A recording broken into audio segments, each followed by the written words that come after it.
to prove NASA can safely fly astronauts around the moon before attempting to land on it in just 2 years, hopefully. Yes, like you said, it's a test flight, so we're going to put humans on this rocket for the first time ever, and we're going to test out the systems on board and hopefully get around the moon. And why does NASA want to return us to the moon? And we want to go back for scientific discovery, right? We want to create a permanent presence on the lunar surface. We want to be able to harness some of the volatiles or the resources on the moon in order to get us onto Mars later. So we're going to use the moon as a stepping stone to get to Mars, but also we're going to use the moon to learn so much about Earth and about the creation of the solar system. The moon is this untouched witness mark for the Earth and the solar system. And what I really love is like all the things that we do to get us to explore our universe, all of that technology, all the jobs created to support that, it all benefits us here on Earth. Yes, definitely. I mean, getting this rocket into orbit takes, 8.8 million pounds of thrust, right? And it's the people on Earth who do that and who create that, the engineers, the scientists. There are so many people who make this mission happen. And so if all goes well, this crew could travel farther from Earth than any other humans before them and see parts of the moon no one has ever laid eyes on. And now, speaking of laying eyes, here we are in the suit-up room with the Artemis II crew. Yes. Looks like the commander's getting his comm cap on, so the communication cap. Looks like Victor's already got his on and the helmet going. He's just stretching out his wrist a little bit, right? Yes. And in charge of liftoff today is Launch Director Charlie Blackwell-Thompson. She and her team are just across the street from us inside of the Launch Control Center. They kicked off continuous around-the-clock operations just before 5 p.m. on Monday and started fueling the rocket about 4 hours ago. They have a 2-hour launch window that opens at 6:24 p.m. Eastern Time, which our clock in the upper left-hand corner is counting down to. And, we just heard from Charlie Blackwell-Thompson in our tanking coverage, which was the broadcast just before this one kicked off. And basically, she said weather is 80% go. Yes, 80%, we will take that. It's a little windy. There's some clouds building, but we're going to keep an eye on it, and 80% is a good number to keep moving today. Yeah, and what she said was a wave of showers are moving west, but they should be well past the pad by the time we launch again. Hopefully, it's 6:24 p.m. today. Hopefully. All right, so again, let's head back into that suit-up room. We see Reed Wiseman. He is the commander of the Artemis II crew, and Nicole, he is putting on what you guys are calling the communications cap, the comm cap. Yes, so it's a little bit for protection of his, of his head there, but also you can see the mic booms, and he's got ear cups there so he can hear, the rocket's loud. So you're going to wear hearing protection, but then we also want to be able to talk to Earth and talk to each other. So they're getting that settled, and then he will put the helmet on over that comm cap. That comm cap will also connect into the suit, which then eventually connects into the capsule through an umbilical there. So there's a lot of cords and wires. You can see them tuck in that cord under his chin right now. And so the suits they're wearing, they're called the Orion Crew Survival Suits, or OX suits. And so they're worn for launch and reentry or during high-risk or emergency situations. And I think a lot of people, especially if they're have been following NASA for all these decades now, they're kind of thinking, hey, these look like the suits that our shuttle astronauts used to wear. There is a lot of resemblance here. That's true. Yeah, they are very similar. NASA does a great job of leveraging the lessons that we learn from previous missions. So dating all the way back to Apollo, some of our first spaceflight missions, we learned lessons about the suits and how to make them better, and we just continued to carry that through all the way into the Artemis mission.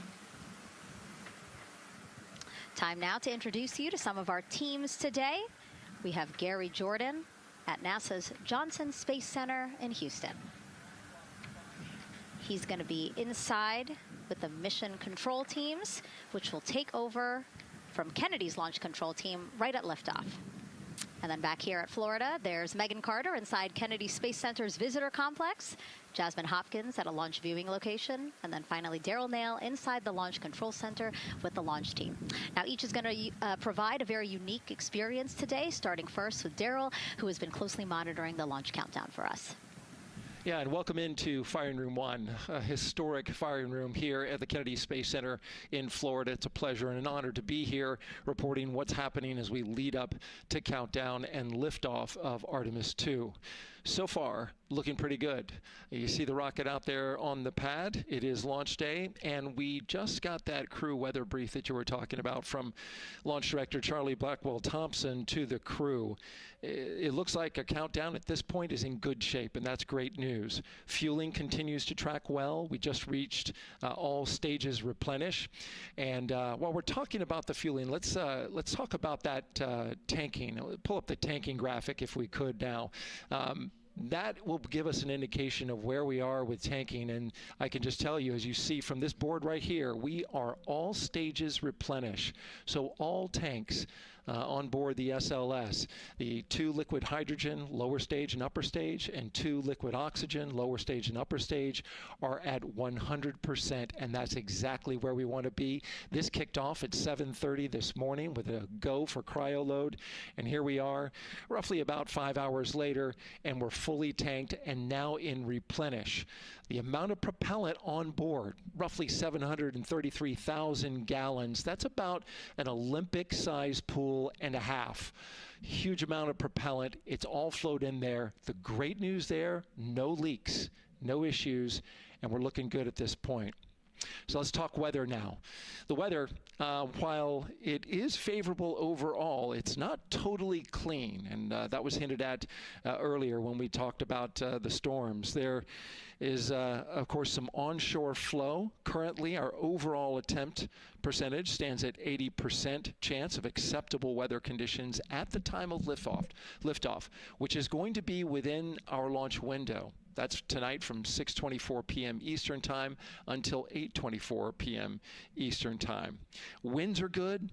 The lightning risk is low.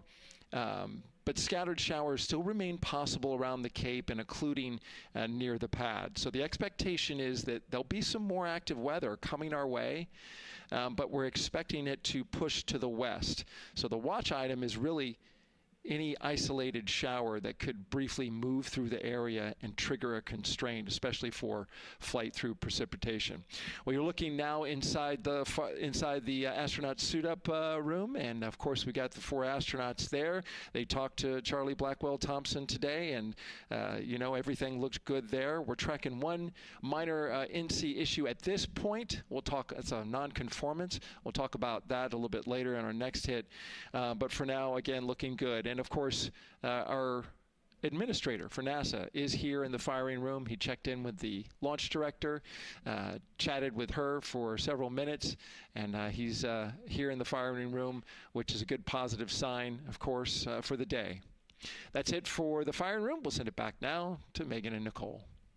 Daryl, thank you so much. Yeah, let's get back into the suit-up room here where we now have a shot of all 4 astronauts, and it appears all of them are undergoing their suit leak checks. Can you talk to us about what that is, Nicole? Sure, yeah, you can see, as the suit expands, that we're going to pressurize those suits. So in the case that we need it, if we lose pressure in the capsule, those suits will protect the astronauts and keep them pressurized and keep them survivable. So these guys are going to hold their breath for about 10 seconds. You know, any movement in the suit could cause changes in the pressure, and so we want to get a really nice, precise, accurate measurement on the leak check. And so they'll hold their breath. You know, even just their heartbeat could potentially make some differences in those super sensitive sensors there. So you can see the red and blue valves there, the air in and air out, and it looks like Victor just had a good leak check. Yeah, and actually they do 3 leak checks, again, just to get an average reading to say, hey, you know, we have confidence that these suits are holding the right pressure. As Nicole said, that tube that's going in,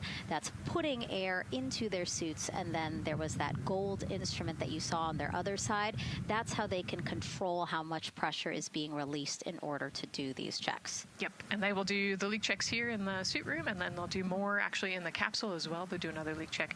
So we're going to make sure the suits are ready to go before we even step out the door, and then we'll check them with the entire system on the capsule once they get out to the rocket.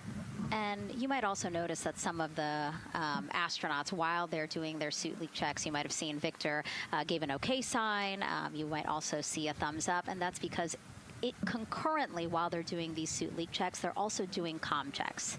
Yes, yeah, we talked about the comm cap earlier and the umbilical and how they plug in. So yeah, they're going to test the comm, they're going to test the suit, make sure everything. They're actually probably testing the cooling system as well right now. You know, they're going to plug into the portable cooling system and make sure that all of that is working So like I said, we want to make sure that we've got 4 healthy suits before we go out. Yeah, this suit, 3 layers, so obviously it can get hot. Yes. So one of the layers is a cooling undergarment, and basically they flow cold liquid through that undergarment to keep the astronauts cool and comfortable before liftoff today. Yeah, it's like a onesie with a bunch of tubes running around it, and the water flows through there to cool you down. All right, lots of information to share with you all today. If you have any questions, we'd love to hear from you. All you have to do is send your questions our way by tagging @NASA Artemis, and we'll try to answer as many of your questions live. And we'll also have some questions for you throughout the broadcast, so we hope you can participate in those opportunities as well. Okay, as we continue to be inside the suit-up room here, why don't we learn a little bit about each of our crew members? Right now, we are looking at pilot Victor Glover, but hopefully we can get a shot here of our commander, Reed Wiseman.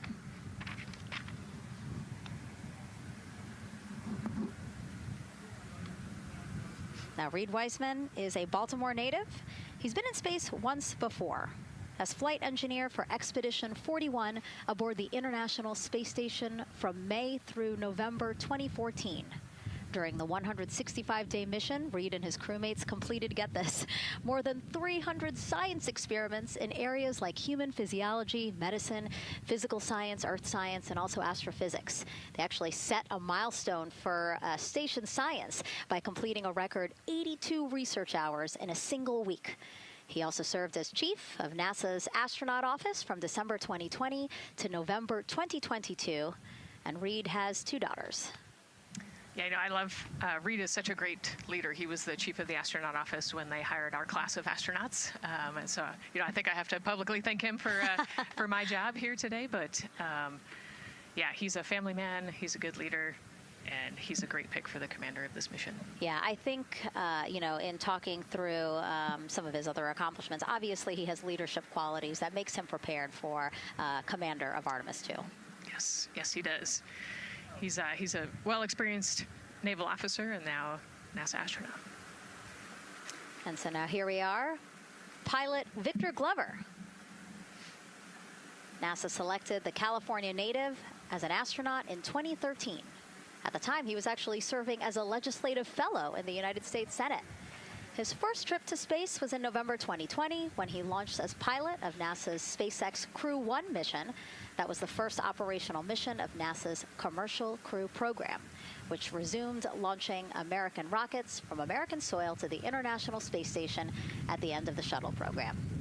Victor is a U.S. Navy captain and naval aviator who served as a test pilot, racking up more than 3,500 flight hours in more than 40 different aircraft. He and his wife, Deanna, have 4 children. Yeah, 4 children, a lot of energy, but that checks, right? Because when I think of Victor Glover, I think of a lot of energy, smart guy who's always excited and ready to go. And there you go, he's smiling in the suit room this morning. Oh yeah, he's a great guy. All of them are. This whole entire crew, they're just a good group of human beings, of leaders, of friends, family. I have never heard anybody say anything bad about any of these 4. They're all so well accomplished, and they're also deserving of this opportunity to return to the moon. Yeah, and they're also humble, right? They're just standard humans going to the moon, but you would never know that when you talk to them in a normal conversation. And so it looks like Christina here has completed her suit leak checks as well, her communication checks too. Yep, they've already got her gloves off. They're getting ready to kind of hang out and relax a little bit, I think, before they walk out. She is a mission specialist for this mission, native of Grand Rapids, Michigan, was selected to the Astronaut Corps in 2013, so actually same class as Victor. She served as flight engineer on the International Space Station from March 2019 to February 2020. And during that time, Cook set a record for the longest single space flight by a woman with a total of 328 consecutive days in space. She also participated in the first ever all-female spacewalk And before becoming an astronaut, Christina helped build space science instruments and led scientific field work in some of the most remote environments on the planet. Her hobbies include surfing, rock climbing, community service, yoga, travel, and photography. Again, so much. When does she find the time? That's a great question. You know, one of the things I love about Christina is that she's broken records and she's achieved all these milestones. But one of the things that she talks about is, you know, she just wants people to set goals and go work hard and do something that's meaningful to you. And she really hopes that her records are broken as soon as possible. She does it for her family, and she'll talk about all of her nieces and nephews quite a bit. So just, again, another example of just a humble human who's got a great support system in her family and excited for the mission. Yeah, she's always saying that she just wants the opportunity to push people farther, to push humanity farther, see what we can accomplish together. So, yeah. Again, all four of them say that. They're really in tune on what they think or what they feel like their role is in this mission.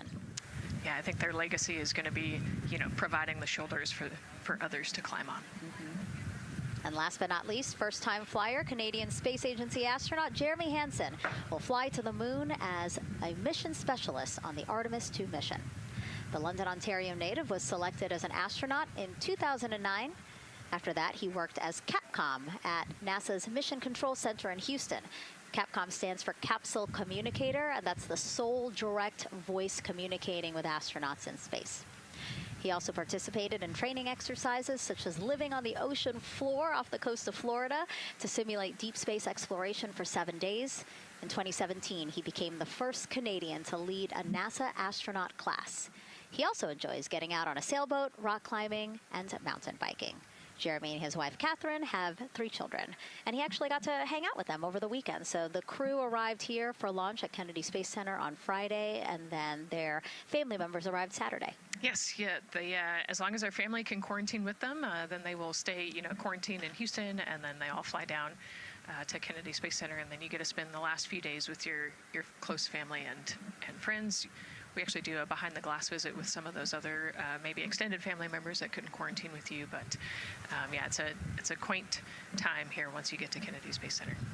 A great sign here, all 4 astronauts have removed their helmets, and that indicates again that all 4 have completed suit leak checks. And so, Nicole, what they're doing now is they have these pockets on their forearms. That's just somewhere where they can put personal items that they might want, right? Yeah, just kind of stowage pockets. You know, there's always something that you might need or want while you're in the capsule, and then also last-minute personal items if you want to put a couple things in there. So everybody kind of has their own unique stash in their pockets.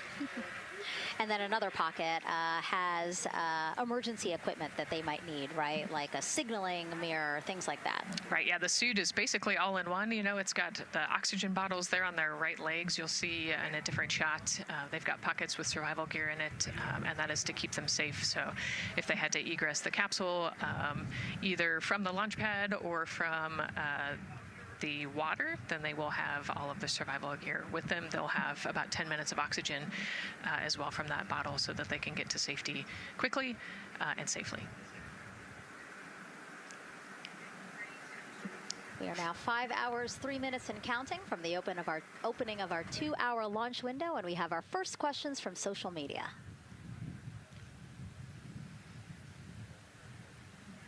Question here from X. So to be clear, this is not a mission to land, but to orbit the moon.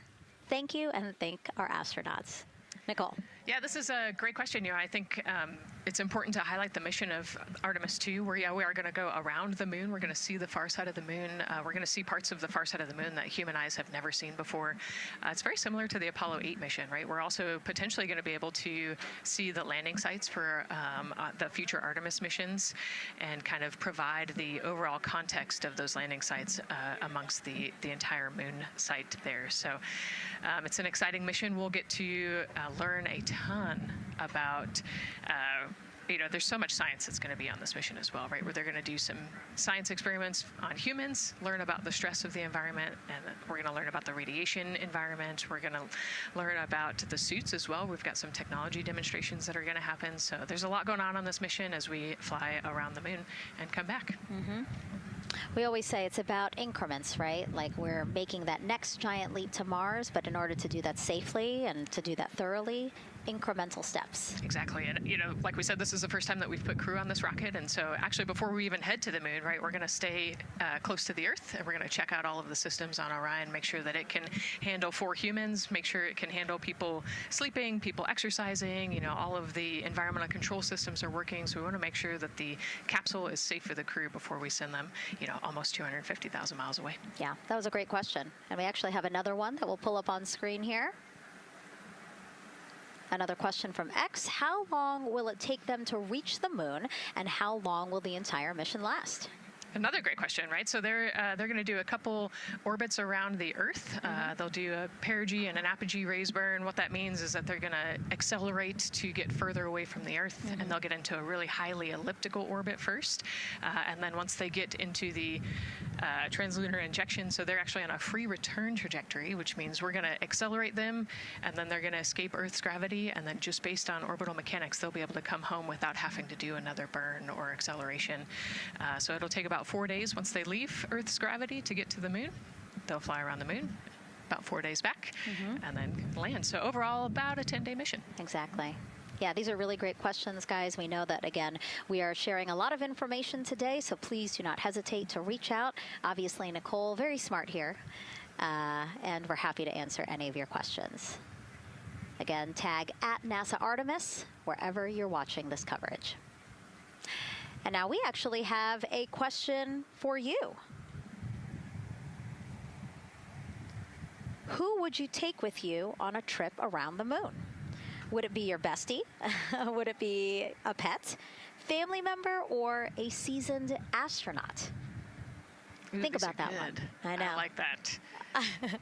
I absolutely know what I would say. I think it would make my husband upset, but I have my answer here. But we'd love for you to go to NASA's Instagram or Twitch accounts to vote. Again, who would you take to the moon with you? Bestie, pet, family, or seasoned astronaut? Try to go vote, and then we will share your answers soon. Again, husband is not going to like my answer. And we're not the only ones with questions today. We will also hear from celebrities during our launch coverage. See what Stanley Tucci, Scarlett Johansson, and others want to know about NASA's Artemis II test flight. Plus, the surprise of a lifetime as kids marveled at the rocket and spacecraft rolling to the launch pad. Look at those cute faces there. Oh, I love that. Love those suits. And we'll show you how the astronauts will eat, sleep, and go to the bathroom while in space. Keep in mind, the Orion spacecraft is about the size of a 6-person tent. Yeah, not super big, but, it's 10 days with your 3 best friends. So I think it's manageable for sure. But, every ounce counts when you're trying to get to the moon. And as we continue to look into the suit-up room here, a fist pump for some of the folks in the crowd there by Victor. Why don't we take a look around the center here? We know that there are some folks who are already getting ready to check out the team here as they drive across KSC to their launch pad. Look at that. Oh, that's so awesome. That's a great crowd. They're waiting there in front of the vehicle assembly building. So actually, they're just down the road from us. This is a good crowd, as Nicole said. Oh, there they are. They just got their cue.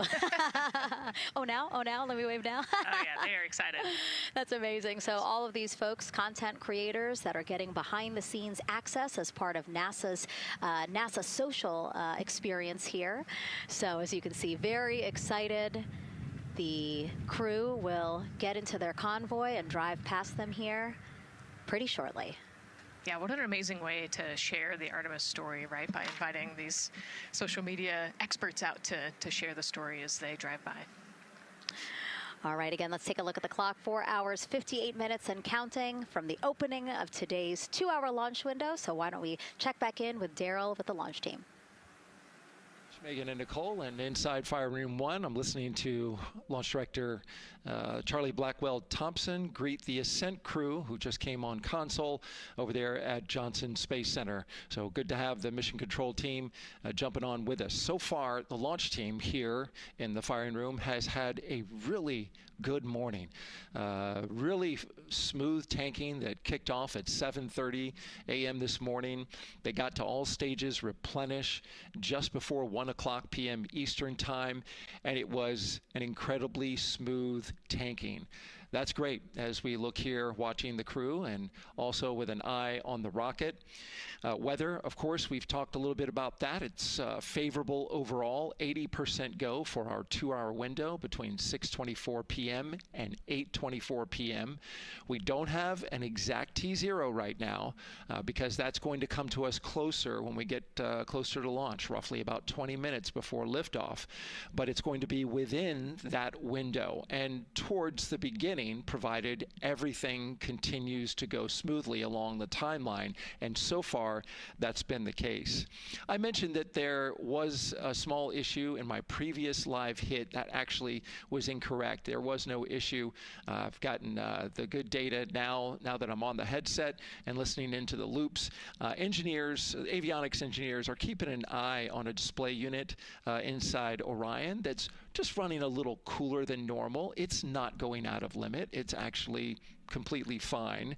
But they just were noting the trend and reported that to the NASA test director. So they'll keep their eyes on that. But again, there was no LCC violation. And once they get the cover off Orion out there that's protecting it from the rain, they expect the temperatures inside the Orion crew capsule to stabilize. And with that, we'll send it back to the host desk with Megan and Nicole. Thank you so much, Daryl. Now, Daryl is inside Firing Room 1 in the Launch Control Center, or LCC, as you might hear it referred to, which was built in 1967 to support Apollo missions. In fact, Apollo 11, the mission that landed on the moon in 1969, that was called from the exact same firing room. NASA then upgraded the LCC to support shuttle missions, and now Artemis. You can see there a shot from when we supported shuttle. Now with Artemis, the primary launch team for today is in Firing Room 1, but there is actually support staff in Firing Room 2 as well. And together they will propel this ambitious test flight off Earth.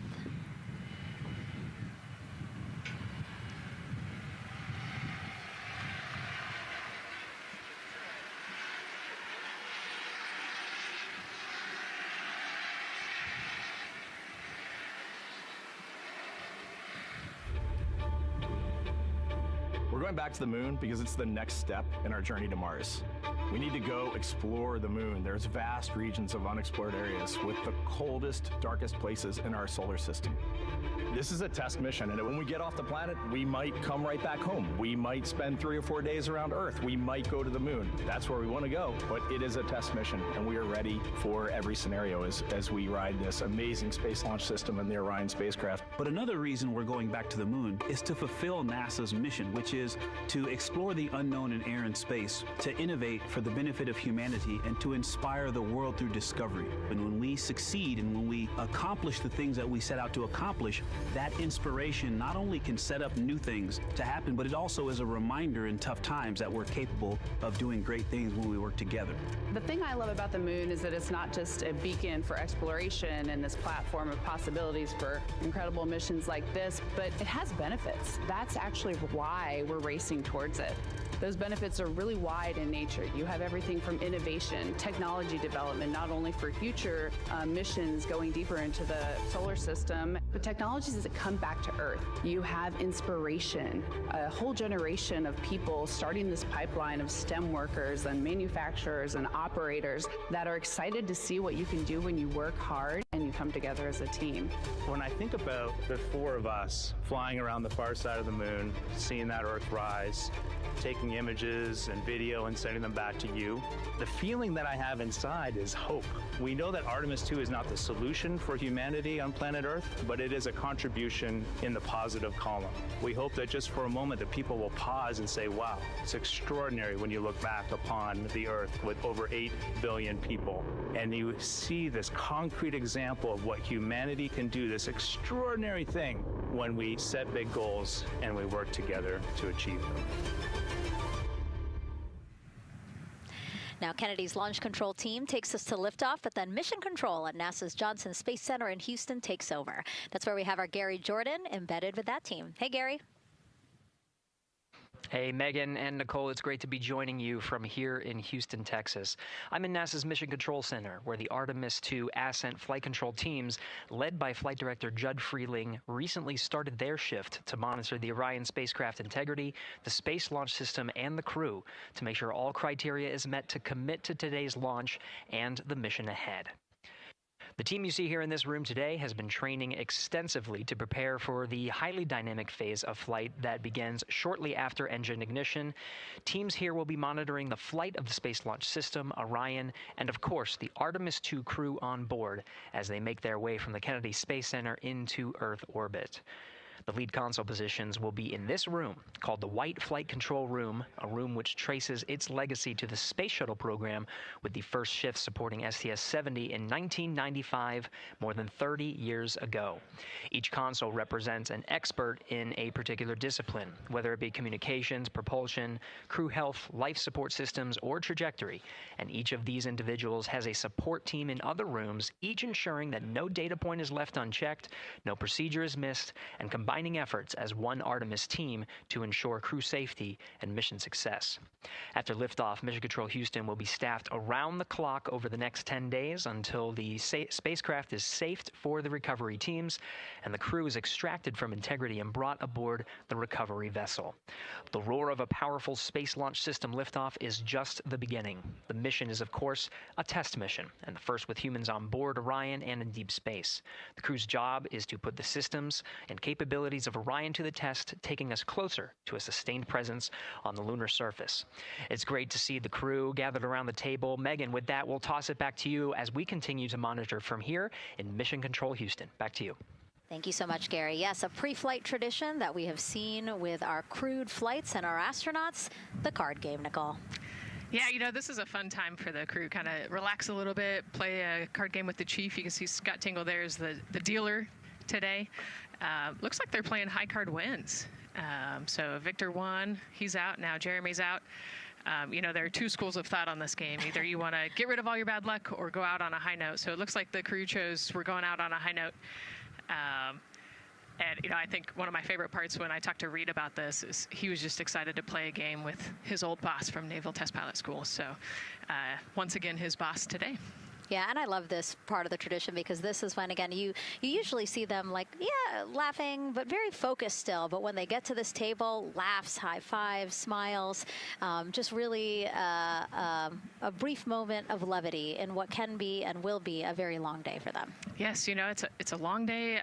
There's a lot of preparation that goes in today, and so they're just, I think, at least for us, it was a nice brief moment of some relaxation, a couple laughs, you know, a moment to take a few deep breaths and reflect on the mission ahead, and then, you know, get some high fives as well.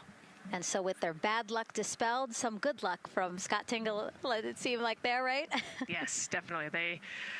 It's actually a really fun tradition. You know, I think that card game is more steeped in tradition than anything else.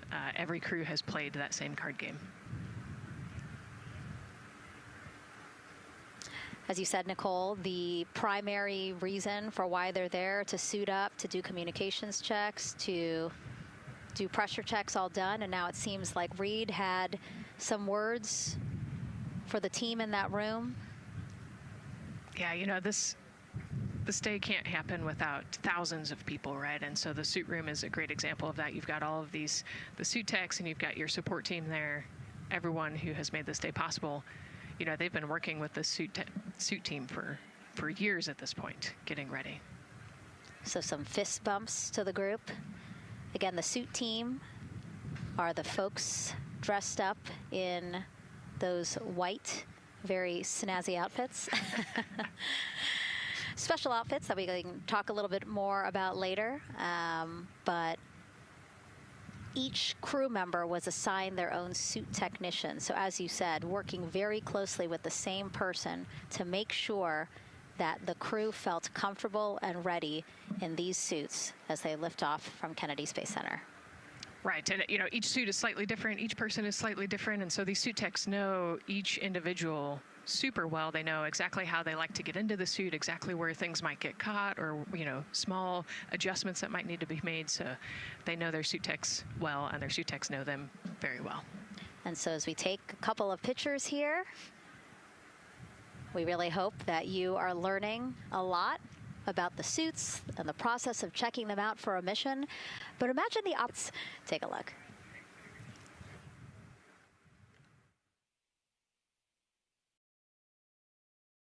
Does anyone want to try on one of the gloves?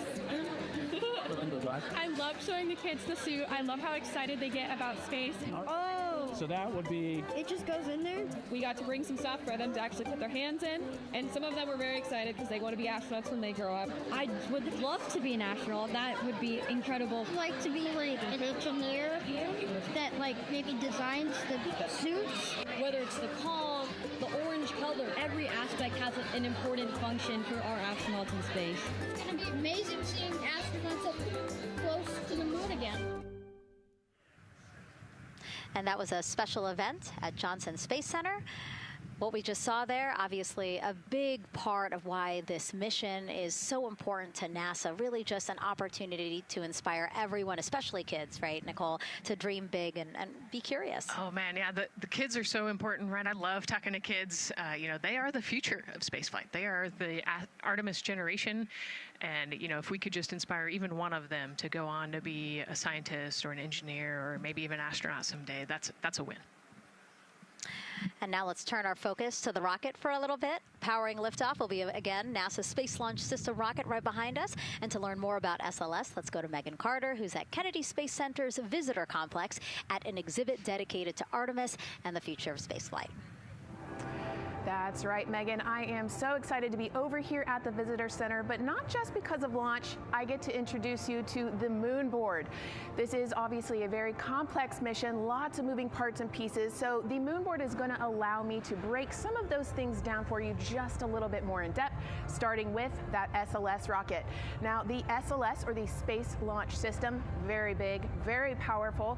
It is going to be producing 8.8 million pounds of thrust at launch. And like I mentioned, very large, as you can see here, going to stand about 322 feet tall with Orion there on top, just a little bit taller than the Statue of Liberty. Now, there are many components that make up this rocket, so I'm going to point out just a handful that you're going to hear about a lot throughout this broadcast, starting with our boosters. These two twin solid rocket boosters are going to be very powerful. They are going to burn for the first 2.5 minutes of flight, and each one is going to stand 17 stories tall. They weigh in at about 1.6 million pounds each. Now, I am going to jump back out and I'm going to show you a little bit about our core stage. That's going to be known as the backbone, essentially, of our rocket, and it is made up of around 5 components, starting with this engine section down here. This engine section is where our 2 propellants are going to be funneled down through our pipelines, and they are going to be mixed at 2 different temperatures, very complex processing, and they are then going to go on to feed that fuel to our 4 very powerful RS-25 engines. These are going to produce about 500,000 pounds of thrust each at launch, and they will burn for 8 minutes. All right, now jumping up here, we are going to take a look, because I just mentioned those propellants. Obviously, we do need fuel, and that is why we have around 535,000 gallons of that liquid hydrogen. That's approximately about the same amount that you could fill an Olympic-sized pool, just to give you an idea. And then we're also going to have that liquid oxygen, and like I mentioned, there's going to be about 200,000 gallons for that one, and they are going to be funneled down through those lines that you see here on the side. All right, jumping up real quick, this is going to be our upper stage. That is where our core avionics are going to be stored, essentially the brains of the spacecraft. And then jumping out super quick, let's see if we can zoom in here, and we can. Those propellants I talked about are going to be stored at cryogenic temperatures. That means thousands of degrees below Fahrenheit, so they have to be kept very cold. And that all those bumps and ridges ridges there that you see, those are actually going to be an insulation spray that's going to help keep that rocket nice and cool, keep the propellants ready to go, and get us set up for success. Now, obviously, that was a very quick overview of our rocket. I have so much more to show you here on our moon board, but for now, I'm going to turn it back over to you, Megan. Thank you, Megan. A very impressive demo of the moon board, but also an impressive system, obviously. She mentioned 4 RS-25 engines on the core stage, and actually we have one right behind us here, used during the shuttle program, and I got to get a closer look at it with Space Launch Systems Engines Deputy Manager Philip Benefield. Okay, so Philip, in terms of size, shape, and function, what we see here behind us, exactly what we see on the pad. Absolutely, Megan, absolutely. So this is the RS-25 engine. Impressive. We have 4 of these on the bottom of the SLS rocket to propel the SLS rocket in Orion into low Earth orbit. And we've been seeing views of the pad throughout this broadcast, but you mostly only see the bell here. What's happening over here? Right, so this is generally what we call the power head section of the engine. So the purpose here is that it takes in the propellants from the vehicle tanks, the liquid oxygen minus 297 degrees, super cold stuff. The liquid hydrogen even colder, minus 423 Fahrenheit. There's 4 turbo pumps on the engine that pressurize that propellant up to 9,000 psi in areas. It is all directed into the main combustion chamber where it is burned into hot gas that then is accelerated out the nozzle to produce thrust. When you say hot gas, what are we talking about? We're talking 6,000 degrees Fahrenheit gas. Wow, so we're talking really cold as liquids coming into the combustion chamber, and then it comes out as really, really hot gas.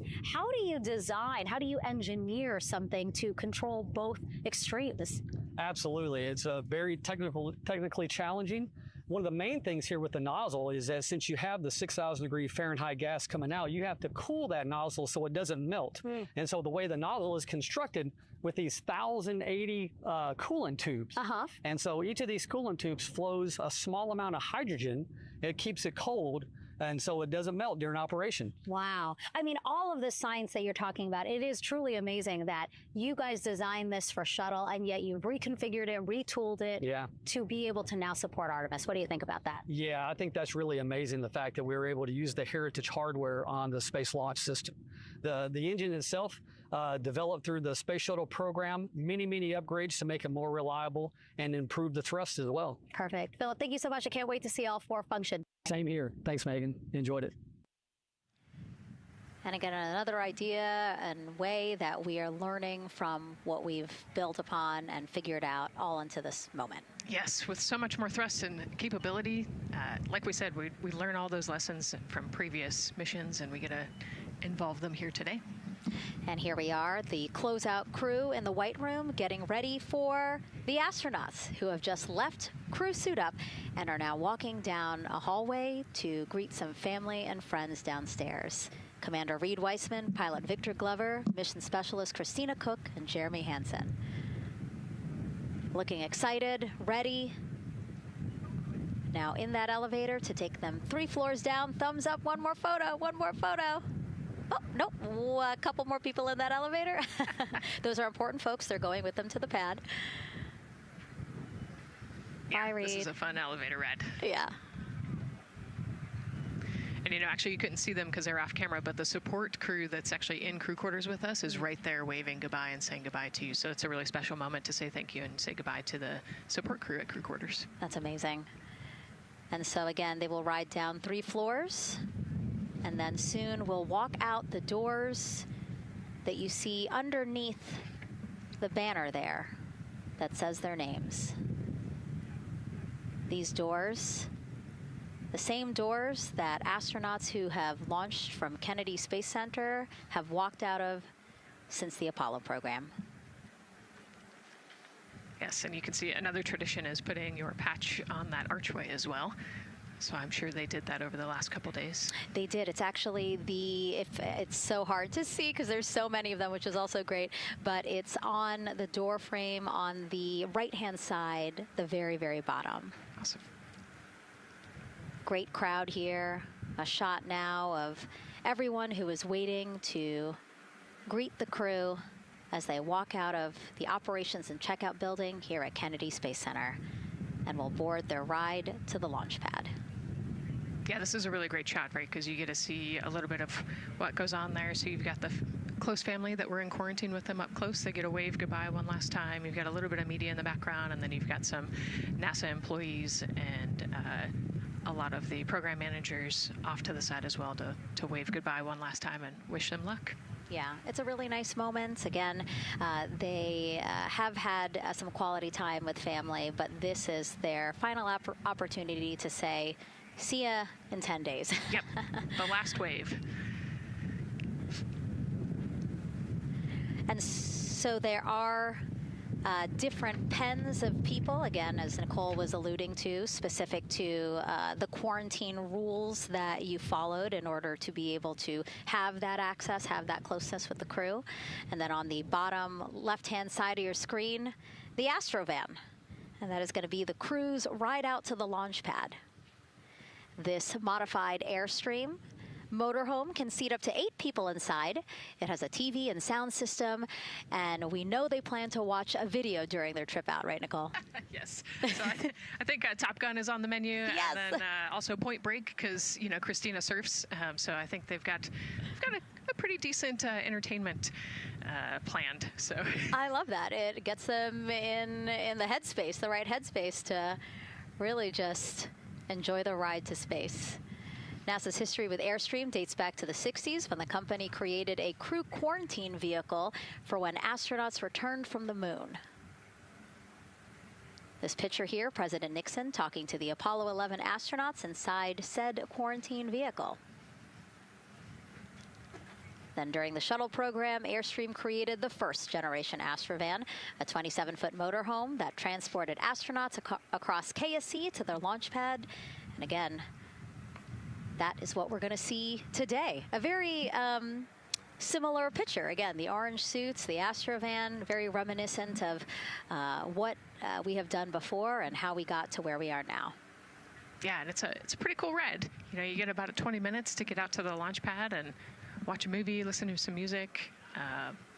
It's kind of an interesting, and then along the whole way here at KSC, all of the employees from Kennedy Space Center come out. You can see in the background of the shot you're looking at right now, all of those employees and everybody lining the streets, waving and wishing them luck.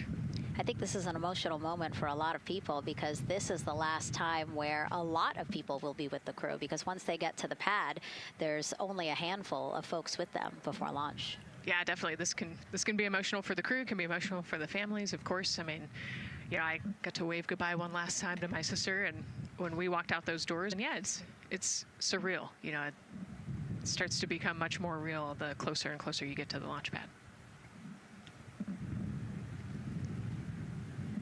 20 seconds now from when we expect the crew to walk out those doors. It must be really hard for them to patiently wait for these very specific milestones. You've got a whole group back there that's telling jokes and keeping it light. So.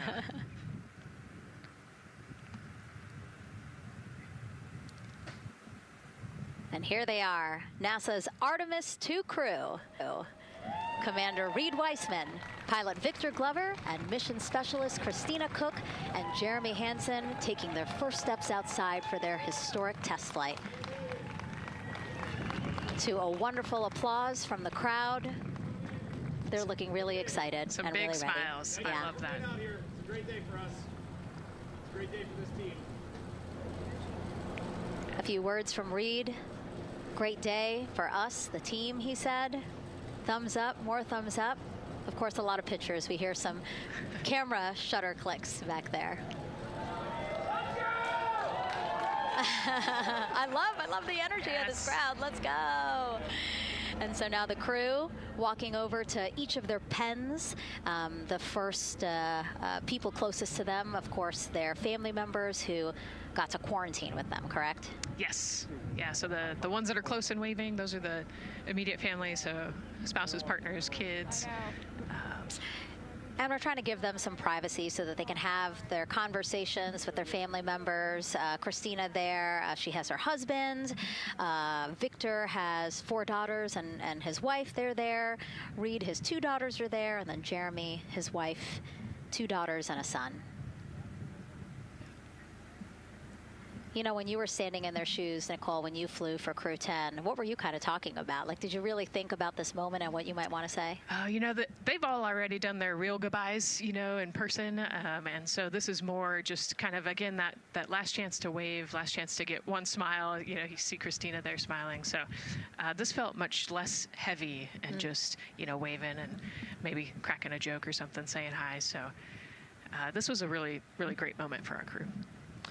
Reed's two daughters there. Reed spoke about when he told them that he was selected to be the Artemis II commander. And he said he was worried. He's a single dad, didn't know how they would react. And actually, he said he was overwhelmed by their support. He woke up the next morning with cupcakes baked by one of the daughters, moon cupcakes. Yes, I love this story. Moon cupcakes. One of the daughters, moon cupcakes. Yes, I love this story. Moon cupcakes the next morning. Like, how awesome is that, right? Everybody needs their support system, and clearly he has that in his daughters. Christina said she took a bike ride with her husband and wanted to tell him when the moon rose, but that it was too foggy. But she said he was still very excited and happy for her. Yeah, the moon's still out there. A close-up now of, again, Commander Reed Wiseman and Mission Specialist Christina Cook. To the right of your screen, as we pan left, we have pilot Victor Glover. Victor told his wife, and they told their 4 kids together, and he said that one of them just started yelling, "Let's go!" Yes, I love that. Again, the support from the family is awesome. And Jeremy said his wife and 3 children, super excited. He felt very supported. You know, he did have that tough conversation, obviously, of talking about the realities of this being a test flight, but he said they were super supportive. And now as he walks away, some kisses from Victor Glover to his family, hearts to Christina. Jeremy being a gentleman, pausing so that Christina can take a nice photo without him. Hearts too from Reed there.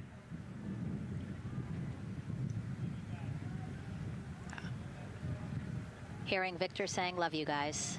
Saying that to some of his crew members there. Woody. Some more applause from the group.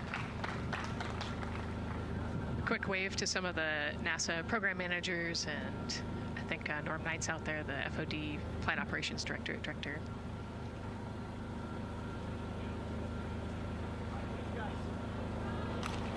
You heard Reed there saying thank you guys as the crowd picks up again with their applause, and the 4 of them step into their Astrovan. Looking at the clock, very on schedule right now. Again, according to the very detailed timeline of launch today, they're expected to drive off in about 20 seconds.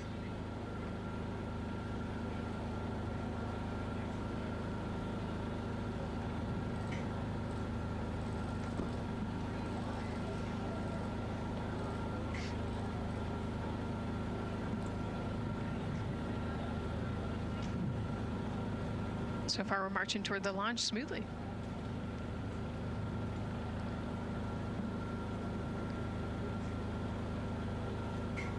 Do you think they're queuing up the video? Definitely. And that's why. Where's the popcorn?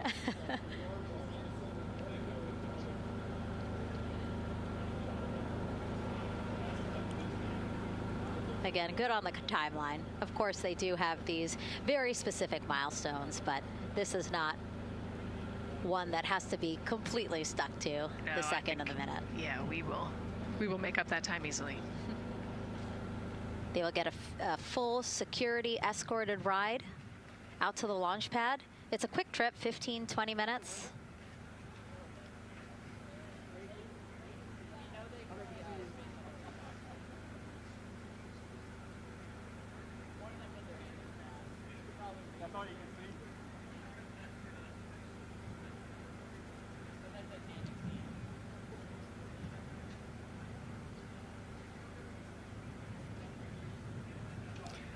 The closeout crew at the pad still just getting everything ready for their arrival. Configuring Orion, right, Nicole? Yes, so they're probably laying out the seat restraints and getting all of the umbilicals set and ready to go so that when the crew gets there, they can ingress and start getting strapped in and connected to the capsule. And in our smaller box there, we have a shot of our administrator, Jared Isaacman, bouncing around quite a lot today. Was in the firing room right after the crew weather brief, saying to the crew that they are good for them to start suiting up, and now here to wish them well as they drive out to the pad. Yes, he's so invested in this mission. I love it. You know, he's been an active participant today, and exciting to see him there at the walkout.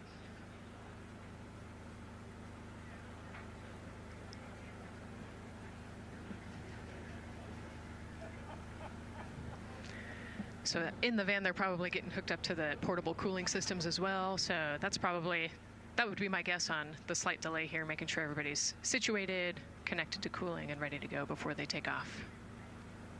Right, because the orange boxes, we didn't talk about it when we were in the suit-up room, but if anybody noticed, there are these orange boxes, and that's what provides the cooling to those thermal garments. And so those boxes have been staged inside of the Astrovan so that once they got there, they can connect up again so that they're cool and comfortable on the way out. Right, so they were off cooling from the walkout, you know, said hello to their families in the 80-degree weather here in Florida today. So it can get really warm in the suit quickly if you're not careful. So we want to make sure everybody's comfortable before we drive off. And then when they get to the pad, of course, and strapped into Orion, then they don't have any need for those cooling boxes anymore. They will get that cooling through Orion, through the different lines and umbilicals that they'll be connecting to there. Yep, that's exactly right. The Orion capsule and its environmental control system will take over once they're connected to the umbilical.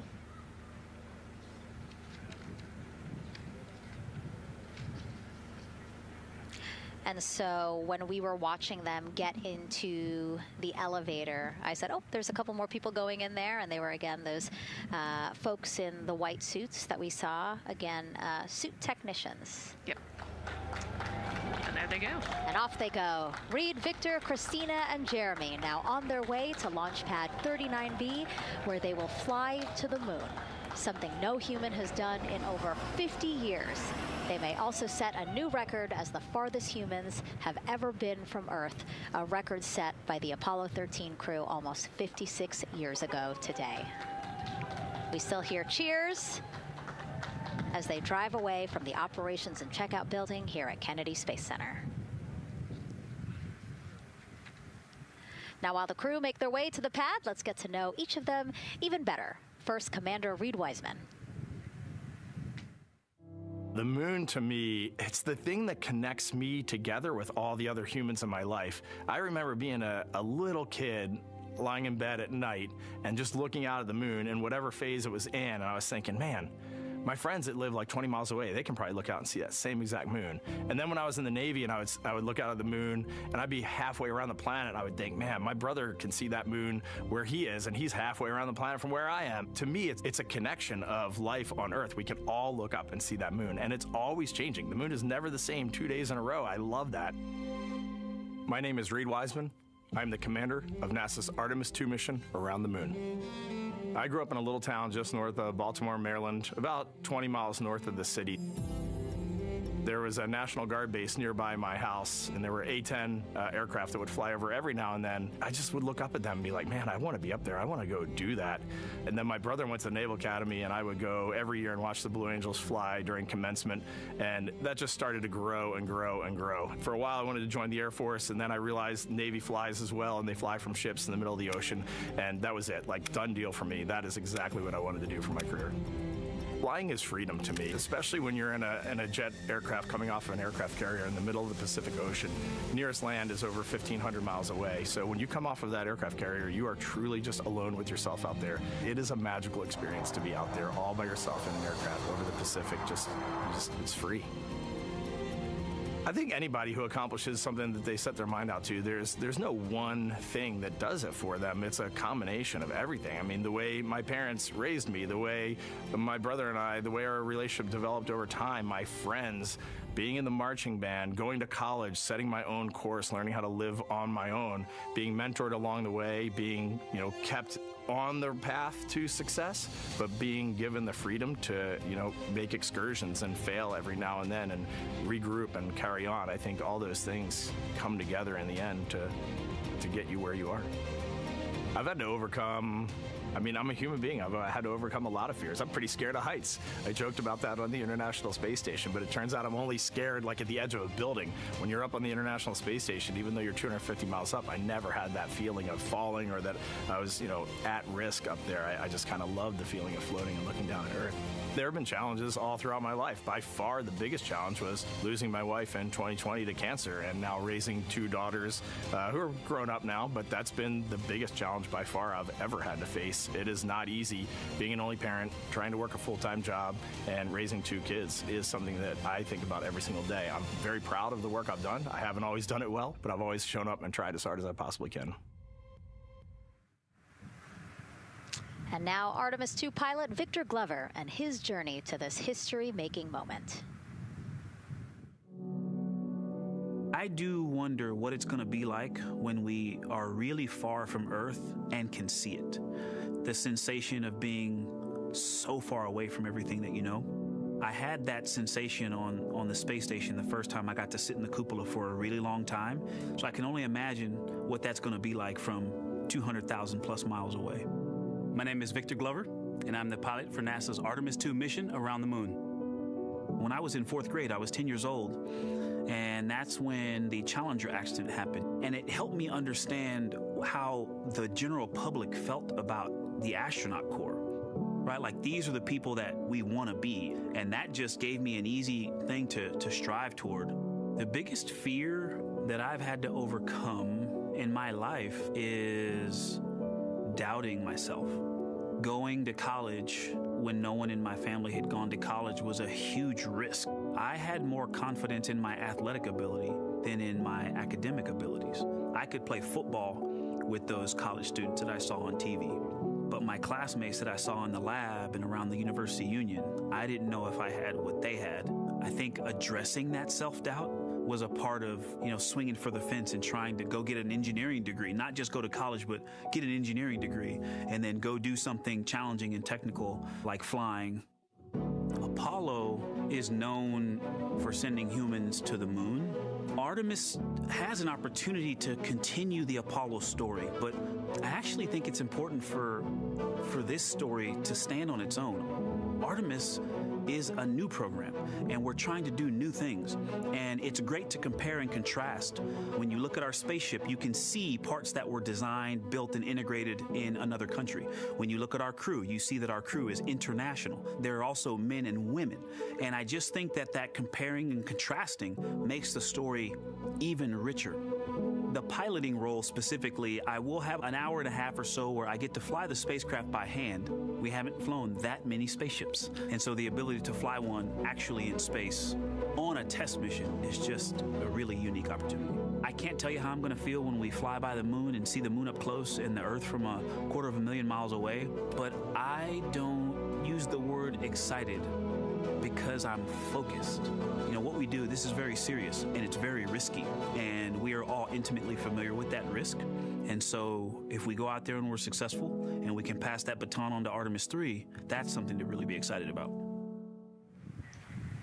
Great to hear from Reed and Victor in their own words about how they feel about this mission and their role in it as the convoy turns this corner here onto the road where the vehicle assembly building is and where the group that we showed you earlier today, ready with their flags. Wow, that group has expanded exponentially. Love this. Yes, this is great. So many people. Flags, oh my gosh, I love it.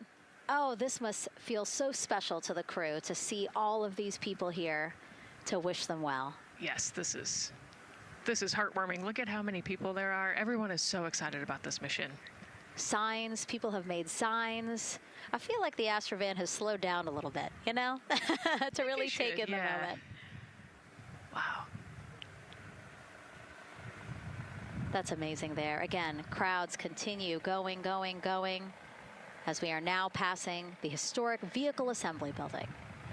This is where the Space Launch System rocket was assembled and stacked with Orion. Its history, of course, goes back to the Apollo days, but today it is home to the Artemis missions to the moon and beyond. Gosh, still people lining the route. Yep. I love that. I do too. It leaves me kind of speechless, you know, just to see all the support, all of the people who want to know that they're thinking of them, they're with them, and the fact that this crew specifically has always said we are going for all by all. This must be really special to them. Yes, and that's just here on Kennedy Space Center. Imagine the rest of Florida right now. Yep. Mission specialist Christina Cook, who holds the record for the most consecutive days in space by a woman. Let's take a look at what she has to say about this mission.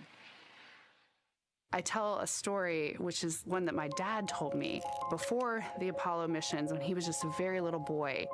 He was looking up at the moon with his mom, and his mom said to him, "Don't worry, Ronnie, we'll never get there." Fast forward maybe 70 years later, it's his daughter that's actually going there. And I think that long arc is something that we can all learn from.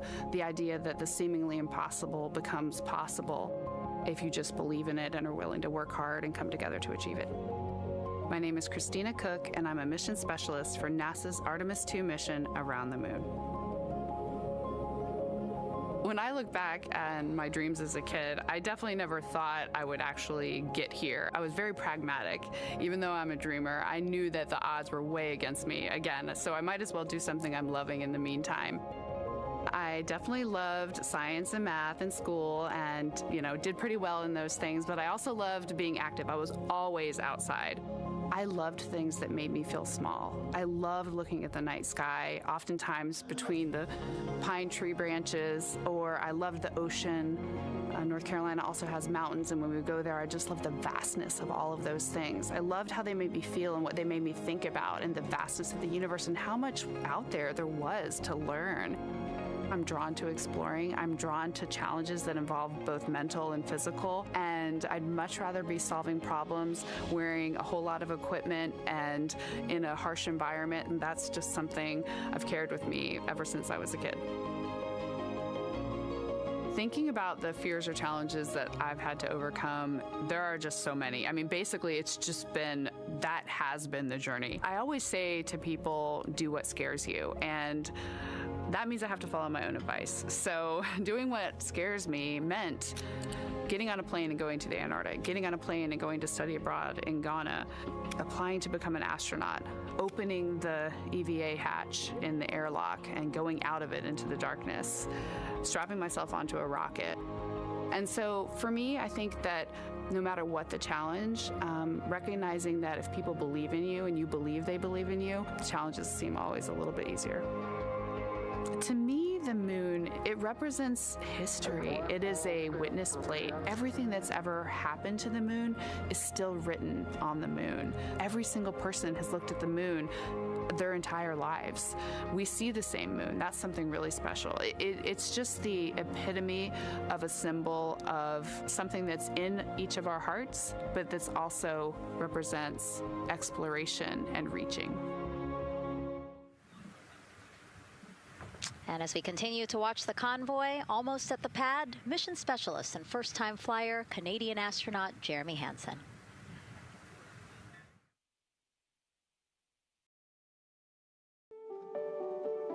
I have this very distinct memory of seeing an image of an astronaut standing on the moon. It's burnt in my brain because I went back to it so many times in my childhood, and I would look at that image, and I know it had a huge impact on me that humans had walked on the moon.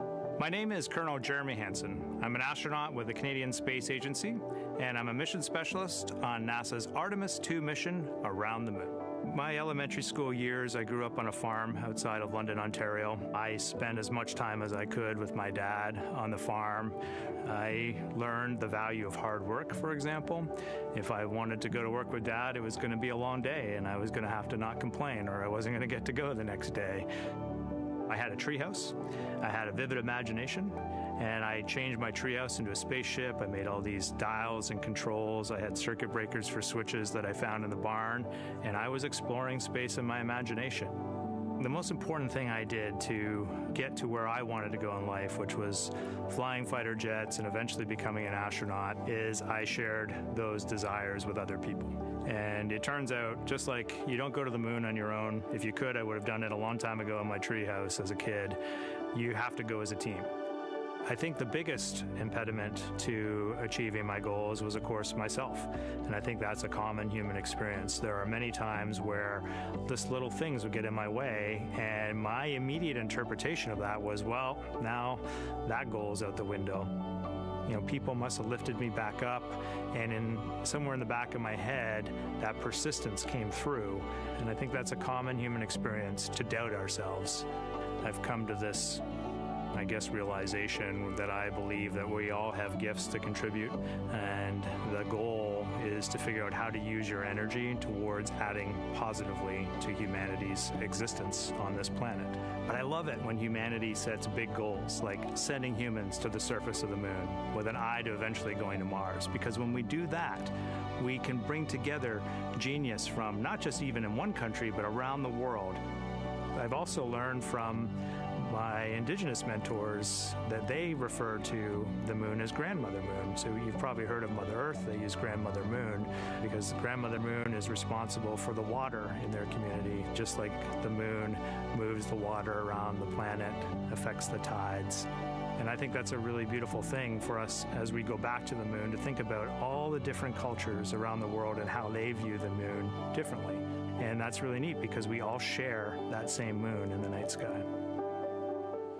What's really neat, too, was that drive to the launch pad, that point of view to see what the crew is seeing as well as their Astrovan rides up the pad slope and are now on the surface, about to walk up to their vehicle. Yeah, you know, we talked about how tall this rocket is earlier. Wow. Look at that. Yeah, look at that point of view, yeah.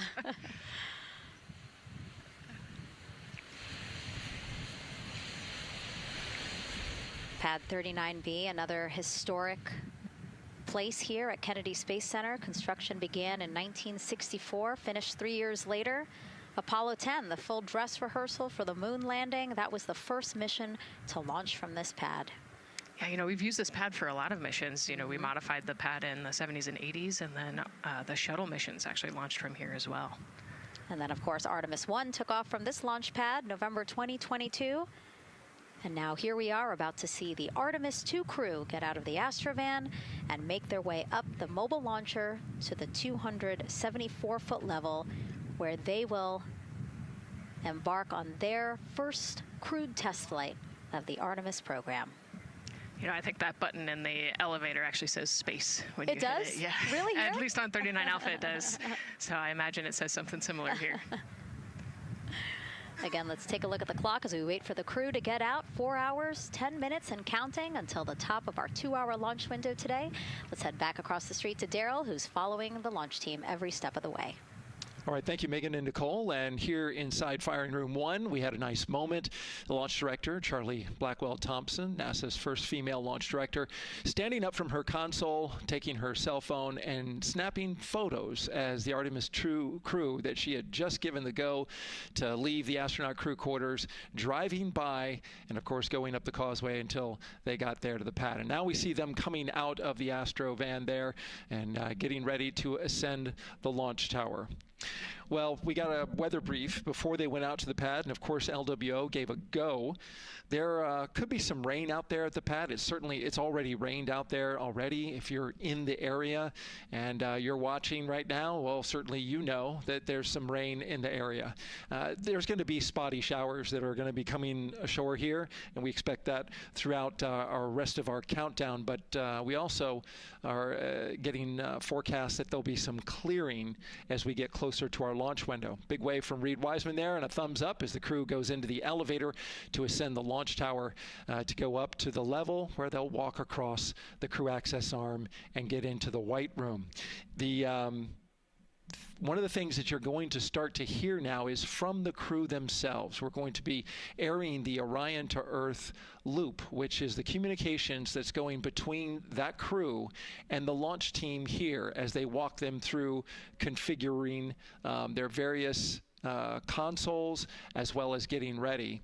A nice moment here, and I'll just pause to just look and see as the crew walks across the zero deck, as they call it, which is the deck that's right there even with the engines, and they're taking a moment to go over there and stand up and gaze up at the 322-foot tall SLS rocket. This was part of the plan for the Artemis II crew, and potentially a rocket that could help them make history to go farther from Earth than any crew has before. The farthest distance from Earth when they launch will be roughly around 248,000 statute miles. They're expected to go about 4,000 miles farther than the Apollo 13 crew did. And now they've headed to the elevator to go up. Again, I was talking about the loops. You're going to be hearing from the crew as they discuss with the launch team getting various systems ready to go. And then closer to liftoff, we'll hear the operational launch team loop brought forward ahead of the critical pre-launch polls and then the start of terminal count. And that should be right around L-25 minutes, right before the NASA test director gives their poll and the launch director gives her management poll, which happens at L-17 minutes. Right now, a lot of focus is on, of course, the closeout crew. They've made the way for the crew to get inside the spacecraft now and walk across that crew access arm, and there they are. They have been working on a tight timeline, but they are ready to go, and they are ready to receive the crew and start putting them inside their Integrity spacecraft. That's it from the firing room. We'll send it back to Megan and Nicole. And Launch Director Charlie Blackwell-Thompson, again, we mentioned her a second ago. Her team have been training extensively for this moment since Artemis 1 launched in November 2022. Today, they have a message for Reed, Victor, Christina, and Jeremy. Today, you carry the work of thousands and the hopes of millions. Every test, every simulation, every long day and night have led to this moment. This team is ready. The vehicle is ready, and you are ready. From the ground to the moon, Godspeed, Artemis 2! I love that. I just love seeing all of the people who have contributed to this mission and the fact that this is what they've been working for, and now it's culminating today. Yeah, thousands of people have worked on this mission, and we saw there from the launch team, but human spaceflight is like the ultimate team sport, is what I like to say, and that's just a great example of our team wishing our astronauts good luck. That shot there that we were just looking at was aimed at the elevator doors, again, to catch the astronauts as they make their way up to the 200